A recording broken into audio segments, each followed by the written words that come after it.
د افغانستان د سترې محکمې د جزای دیوان عمومي رئیس په شتون کې د بلخ ولایت د محاکمو نظامي کشفي او امنیتي مسؤلینو ترمنځ د همغږۍ ګډه غونډه ترسره شوه.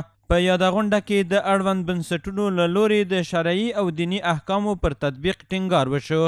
د سترې محکمې د جزا دیوان عمومي رئیس بلخ ولایت ته د خپل سفر موخه د نظامي محکمو او امنیتي او تحقیقاتي مسؤلینو ترمنځ د همغږۍ رامنځته کول یاد کړل او له مجرمینو سره د اسلامي او شرعي معیارونو پر بنسټ د چلند کولو په اړه رڼا واچوله. د امنیت په ټینګښت موږ او تاسو ټول مسؤلیت لرو. کاغه امنیتي ارګانونه دي، کاغه کشفي ارګانونه دي او کاغه محاکم او قضایه قوه ده. حدود په باره کې هغه باته د محاکم مسلسه کوي. ابتدایي محکمه به هم هغه باندې حکم کوي، مرافع به هم کوي، تمیز به هم کوي. دغه نه وروسته به د امیر المؤمنین حفظه الله د خوانه تاییدي اخیستل کیږي.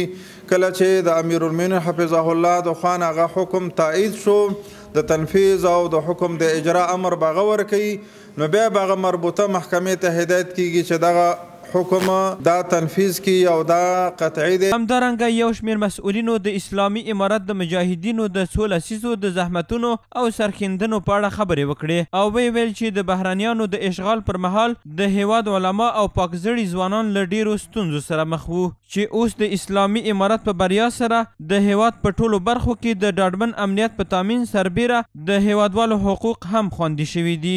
دوی همداراز ټینګار وکړ چې هیوادوالو ته د خدمتونو د وړاندې کولو لپاره باید لا زیاتې هڅې وشي. درد دعوای با مراجعین ملت که به حدود شما و شما ما به امر ملت سار کار داریم که ملت را هر قسم راضی بکنیم و هر قسم که فتنه و فساد از منطقه سرزمین که گم میکنیم و حدود شما و شما هست. یادونې وړ ده چې د سترې محکمې د جزا دیوان عمومي رئیس د هیواد د قاضي القضات په لارښوونې سره د محاکمو او امنیتي او کشفي ارګانونو ترمنځ د همغږۍ په موخه پیل شوی سفر د هیواد ټولو ولایتونو ته ترسره کړي.